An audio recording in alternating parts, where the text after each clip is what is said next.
तो कल हमने क्या डिस्कस किया था लास्ट क्लास में, प्रॉपर्टीज ऑफ लिविंग वर्ल्ड के बारे में। मैं एक चीज़ बताना आपको भूल गई थी, शायद अगर आपने एनसीईआरटी पढ़ी होगी तो उसमें एक टर्म लिखा था कि यूनिसेल्युलर ऑर्गेनिज्म जो होते हैं उनके लिए ग्रोथ रिप्रोडक्शन एक ही मतलब होता है। कैसे, जरा देखिए सामने बात में, यूनिसेल्युलर ऑर्गेनिज्म की अगर बात की जाए तो कॉमन सेंस की बात है कि एक अगर आपने बैक्टीरिया कभी पढ़ा होगा तो बैक्टीरिया में जब बाइनरी फिजन होता है तो बैक्टीरिया क्या करता है, सबसे पहले ग्रोथ करता है एंड ग्रोथ के बाद यहाँ पे सेल डिवीजन होता है और डिवीजन के बाद यहाँ पे कितने बैक्टीरिया बन गए, 2 बैक्टीरिया बन गए। तो इसमें क्या हुआ, सबसे पहले यहाँ पे ग्रोथ हुआ एंड देन उसके बाद यहाँ पे क्या हुआ, सेल डिवीजन हुआ। तो आपको नहीं लग रहा बेटा कि यहाँ पे ग्रोथ की वजह से सेल डिवीजन हुआ और सेल डिवीजन की वजह से बैक्टीरिया की संख्या बढ़ गई, बैक्टीरिया की संख्या बढ़ गई। भले वो उसका सेल डिवीजन का तरीका है पर क्योंकि यहाँ पे बैक्टीरिया की संख्या बढ़ रही है मतलब वो क्या रहा है यहाँ पे, रिप्रोडक्शन। क्या हो रहा है, रिप्रोडक्शन। तो क्या हम यूनिसेल्युलर ऑर्गेनिज्म के लिए growth is equal to cell division and is equal to क्या हम लोग इसमें रिप्रोडक्शन लिख सकते हैं, है ना। तो यूनिसेल्युलर ऑर्गेनिज्म के लिए इन तीनों शब्दों को हम एक तरह से एज अ सिनोनिम्स की तरह यूज करते हैं। समझ गए कैसे, है ना। अच्छा, तो इसलिए एनसीईआरटी में लिखा हुआ है कि ये तीनों वर्ड एक दूसरे की क्या होती है, इंक्लूसिव प्रॉपर्टी होती है। क्या होती है, इंक्लूसिव प्रॉपर्टी होती है। पर यही बात अगर हम मल्टी सेल्युलर ऑर्गेनिज्म के लिए अगर लिखें तो वो एक्सक्लूड कर दो, उनको हटा दो, क्योंकि आपके अंदर हमेशा सेल डिवीजन हो और उससे रिप्रोडक्शन हो ऐसा कोई जरूरी नहीं है। मान लो कहीं पे आपको चोट लगी है एंड जहाँ चोट लगी तो वहाँ पे सेल्स क्या हो रही है, घाव भर रहा है एंड घाव भरने के लिए क्या हो रहा है, डिवीजन हो रहा है। पर इसमें वो तो नहीं होता ना कि आपका छोटा होता है पैदा हो गया, नहीं होता है ना। तो आपके अंदर घाव का भरना, सेल का डिवीजन होना रिप्रोडक्शन नहीं होता है, राइट। तो for multicellular organism, for multicellular organism हम लोग बोलेंगे कि सेल डिवीजन एंड रिप्रोडक्शन इन दोनों को एज सिनोनिम्स की तरह हम यूज नहीं कर सकते। तो ये कौन सी प्रॉपर्टी हो जाएगी, इसको आप एक्सक्लूड कर दीजिए, तो ये एक्सक्लूसिव प्रॉपर्टी हो जाएगी, एक्सक्लूसिव प्रॉपर्टी हो जाएगी। एक शब्द आपने ये पढ़ा होगा और फिर एनसीईआरटी में जहाँ पे आपने कॉन्शियसनेस पढ़ा था, उस कॉन्शियसनेस में एक इंपॉर्टेंट वर्ड आई थी बात, self regulating, self sustainable, self regulating, और क्या शब्द आते हैं, तो जो भी बेटा लाइफ होती है उस लाइफ के बारे में इंपॉर्टेंट बात बोली जाती है कि ये सेल्फ क्या होता है, रेगुलेटिंग होता है, और क्या होता है, सेल्फ सस्टेनेबल होता है, सेल्फ सस्टेनेबल होता है, ठीक है। और सेल्फ रेप्लिकेटिंग होता है, क्योंकि लाइफ से लाइफ बनती है। तो पुरानी लाइफ कहाँ से बनी, नई लाइफ कहाँ से बनी, पुरानी लाइफ से ना। तो ये सेल्फ आपको क्या मिलेगा, रेप्लिकेटिंग भी मिलेगा, सेल्फ रेप्लिकेटिंग होता है। तो ये चीजें शायद आपने एनसीईआरटी में पढ़ी होगी, है ना। तो इसके साथ ही हमारा टॉपिक कंप्लीट हो गया, कौन सा, प्रॉपर्टीज ऑफ लिविंग बीइंग के बारे में, राइट। अब हम लोग नया टॉपिक स्टार्ट करते हैं, यहाँ पे क्लासिफिकेशन। तो अब मुझे बताइए कि क्लासिफिकेशन की नीड क्यों है, क्यों जरूरी है क्लासिफिकेशन।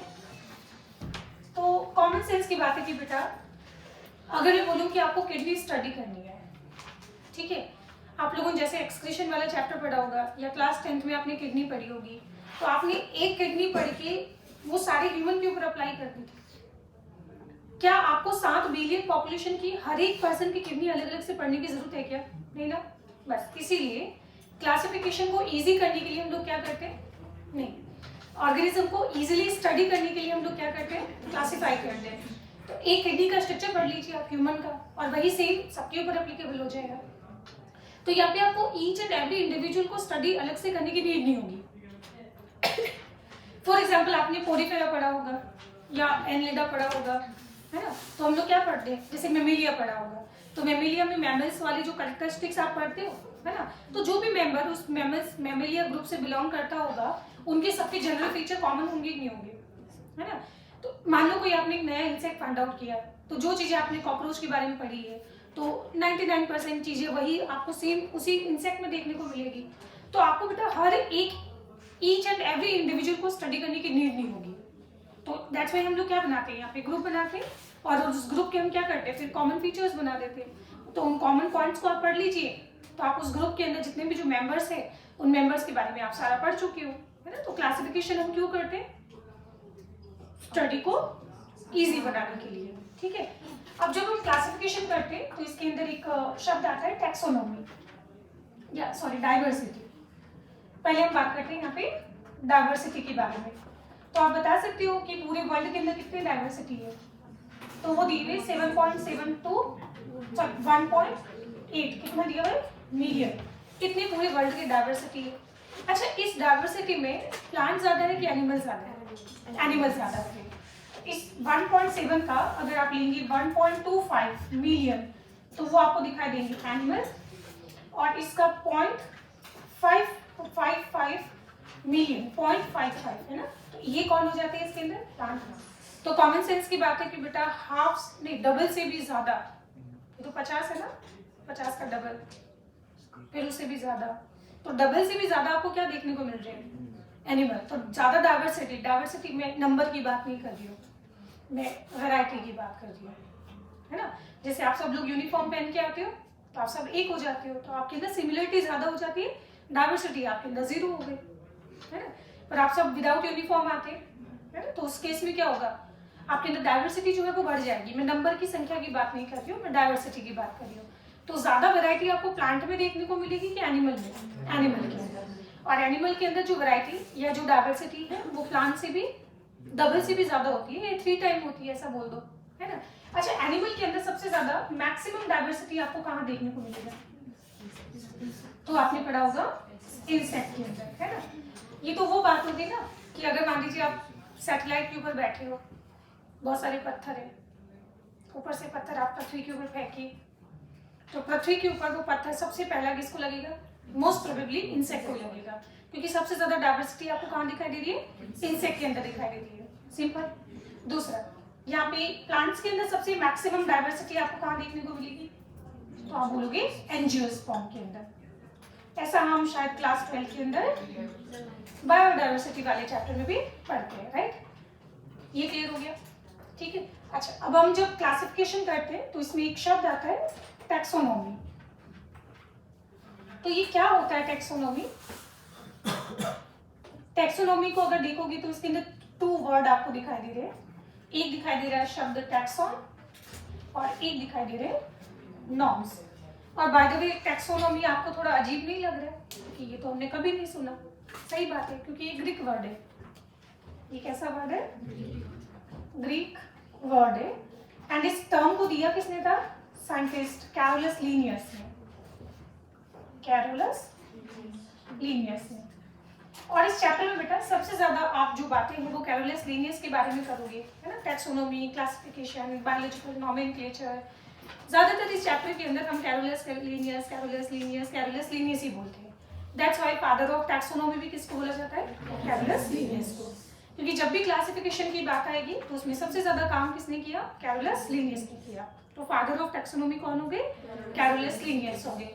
तो इसमें टैक्सोन जो शब्द है वो किसको इंडिकेट कर रहा है, टैक्सोन शब्द जो है इसका मतलब होता है अरेंजमेंट, एंड नॉर्म्स का तो मतलब आप जानते ही है, जैसे एक यूरो नॉर्म्स है ना, और एक भारत नॉर्म्स।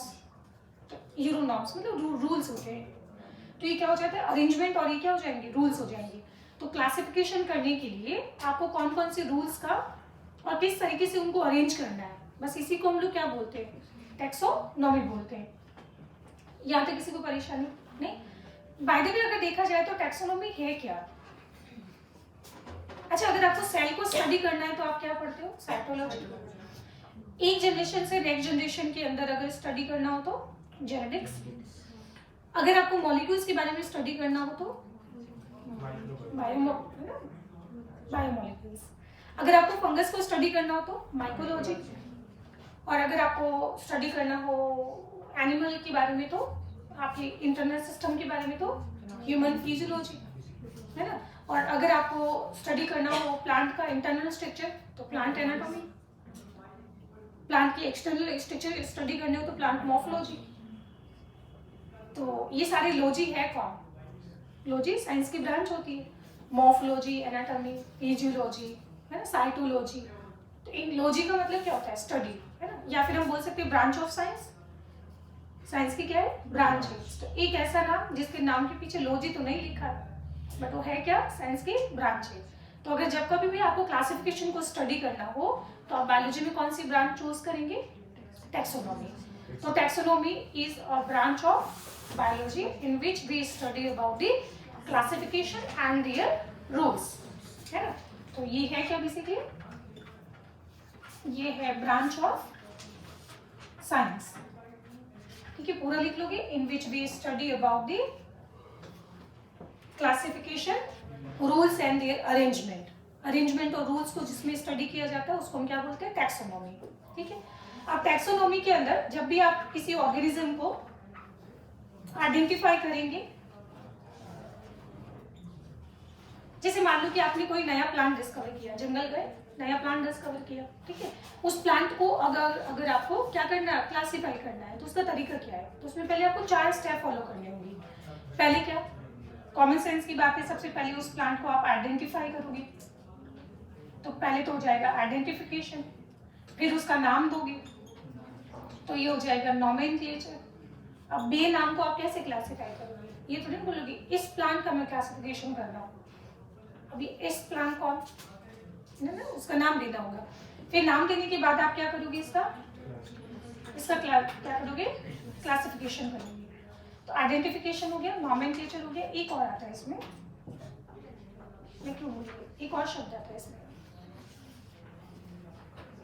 एक और आता है, वेरी नाइस। और फिर एक और शब्द आता है इसमें, कौन सा? करेक्टराइजेशन। एंड करेक्टराइजेशन का मतलब क्या हुआ कि मान लो किसी आपने मेमल्स को डिस्कवर किया, उसको आपने रख दिया मेमेलिया ग्रुप के अंदर, पर बेटा जिस ग्रुप में आपने रखा है ना, उसमें बाकी के मेंबर के साथ भी तो देखिए कि वो सिमिलरिटी शो कर रहा है कि नहीं कर रहा है। मान लो आपने कुछ करेक्टर देखे और मेमेलिया ग्रुप में रख दिया, पर बाकी मेंबर्स के साथ वो कोई सिमिलरिटी शो ही नहीं कर रहा है, तो इसका मतलब आपने उसको कहाँ प्लेस कर दिया? गलत ग्रुप में प्लेस कर दिया। तो हटाओ फिर उसको, तो ये क्या हो जाएगा? This is characterisation. तो टैक्सोनॉमी में हमेशा हम कितने स्टेप्स को फॉलो करते हैं? यहाँ पे 4 स्टेप्स को फॉलो किया जाता है, आइडेंटिफिकेशन, नॉमेनक्लेचर, क्लासिफिकेशन एंड क्या होता है? करेक्टराइजेशन। बट पुराने टाइम के अंदर जब क्लासिफिकेशन की जो पैटर्न्स आए थे, उस पैटर्न्स के अंदर बहुत सारे साइंटिस्ट ने फाइलोजेनी को ध्यान ही नहीं रखा। फाइलोजेनी स्टेप्स ऑफ इवोल्यूशन, है ना। अब ये क्या होता है? जैसे सबसे पहले प्लांट किंगडम की अगर बात करें तो कौन आया? थेलोफाइटा। फिर कौन आया? ब्रायोफाइटा। फिर टेरिडोफाइटा। फिर जिम्नोस्पर्म। फिर एंजियोस्पर्म। तो ये क्या है? दिस इज फाइलोजेनी, है ना। या अगर हम वर्टिब्रेट्स की बात करें तो वर्टिब्रेट्स में कौन आता है? फाइशिस, फिर आता है एम्फीबिया, फिर आता है रेप्टाइल्स। रेप्टाइल्स के बाद आता है बर्ड्स, और बर्ड्स के बाद मैमल्स नहीं आते। मैमल्स का प्रिकर्सर कौन है? रेप्टाइल्स है ना। या फिर अब हम लोग जब भी चैप्टर पढ़ते हैं ना एनिमल किंगडम, उसमें हम सीक्वेंस में पढ़ते हैं हमेशा, पोरीफेरा के बाद सिलेंड्रेटा के बाद वो दोनों से साथ लेके वगैरह, उसके बाद हम पढ़ते हैं प्लेटिहेल्मिन्थेस, उसके बाद एसिस, उसके बाद एनालिडा, फिर आर्थ्रोपोडा, फिर मोलस्का, फिर इकाइनोडर्मेटा, फिर हेमिकॉर्डेटा, फिर कॉर्डेटा। तो ये जो आप सीक्वेंस में पढ़ रहे हो इसी को तो हम लोग क्या बोलते हैं? फाइलोजेनी। तो फाइलोजेनी क्या होता है? Steps of evolution. तो अब आपके बेटा पहले बहुत सारे साइंटिस्ट के क्लासिफिकेशन आपको याद करने पड़ते थे, तो मुबारक हो, अब आपको ये तख्ता जान हो गया, बहुत सारे साइंटिस्ट के जो नाम है ना वो आपको नहीं पढ़ने क्लासिफिकेशन, ठीक है। मोरल ऑफ द स्टोरी याद रखना है कि बहुत सारे साइंटिस्ट ने जिन्होंने क्लासिफिकेशन दिया था उन्होंने फाइलोजेनी को फॉलो नहीं किया था, पर बाद में एक साइंस की एक नई ब्रांच बनाई गई, टैक्सोनॉमी की ही नई ब्रांच, जिसको नाम चेंज करके दिया गया था क्या? सिस्टेमेटिक्स। क्या टर्म यूज करते हैं यहाँ पे? अब मैं यहाँ पे शब्द यूज कर रही हूँ क्या? सिस्टेमेटिक्स। नाम से पता चल रहा है सिस्टेमेटिक, मतलब यहाँ पे क्या मैं बोल सकती हूँ कि अगर हमारे पास पुरानी टैक्सोनॉमी है उसके अंदर आप फाइलोजेनी को ऐड कर दीजिए। पुरानी टैक्सोनॉमी में फाइलोजेनी को ऐड कर दीजिए तो टैक्सोनॉमी की नई ब्रांच बन जाती है, उसी को हम क्या बोलते हैं, सिस्टमेटिक्स। तो सिस्टमेटिक्स है क्या, basically new branch of taxonomy, जिसके अंदर हम क्लासिफिकेशन के अरेंजमेंट और रूल्स के बारे में तो पढ़ेंगे, बट साथ का साथ हम फाइलोजेनी को भी ध्यान रखेंगे। ठीक है, तो अगर आपसे पूछा जाए सिस्टमेटिक्स और यहाँ पे टैक्सोनॉमी, इन दोनों में से बेटर कौन? सिस्टमेटिक्स। या फिर आप न्यू ब्रांच बोल दो या फिर इसमें बोल दो एडवांस ब्रांच है इसकी, ये क्या हो गए, इसके एडवांस ब्रांच हो गए। ठीक है, अगर वो बेटा ग्रीक वर्ड है तो ये अपने आप में एक लैटिन वर्ड है, ये क्या हो जाएगा, एक लैटिन वर्ड हो जाएगा। यहाँ तक किसी को परेशानी? ठीक, इसमें 4 की जगह 3 शब्दों को यूज किया जाता है, इसमें से एक वर्ड आप हटा दीजिए, कौन सा, करेक्टराइजेशन, तो बाकी 3 सेम रहने देना। सेम कौन सा, आइडेंटिफिकेशन प्लस नॉमेनक्लेचर प्लस यहाँ पे क्लासिफिकेशन एंड प्लस इसमें आप चौथा एक जो ऐड करोगे वो क्या है, फाइलोजेनी। एंड फाइलोजेनी लिख लेना, ये क्या होता है, स्टेप्स ऑफ इवोल्यूशन। ये क्या हो जाएगा, स्टेप्स ऑफ इवोल्यूशन। तो परेशानी, तो अब तक हमने सिर्फ यहाँ पे 2 शब्दों के बारे में जाना है, कौन सा, कि टैक्सोनॉमी क्या होती है और सिस्टमेटिक्स क्या होता है। तो टैक्सोनॉमी और सिस्टमेटिक्स दोनों क्या है, बायोलॉजी की ब्रांच है, जिसके अंदर हम क्या पढ़ते हैं, क्लासिफिकेशन के रूल्स एंड उनके अरेंजमेंट के बारे में पढ़ते हैं। कोई परेशानी? और क्लासिफिकेशन करने की नीड क्या है, स्टडी को इजी बनाना, क्योंकि ये पॉसिबल नहीं हो सकता है कि 1.7 to 1.8 मिलियन जो ऑर्गेनिज्म अब तक हमने डिस्कवर किए हैं उनको ईच एंड एवरी इंडिविजुअल को स्टडी करना, ये पॉसिबल नहीं हो सकता है ना। कोई परेशानी? इसको लिखो, फिर आगे हम कंटिन्यू करते हैं।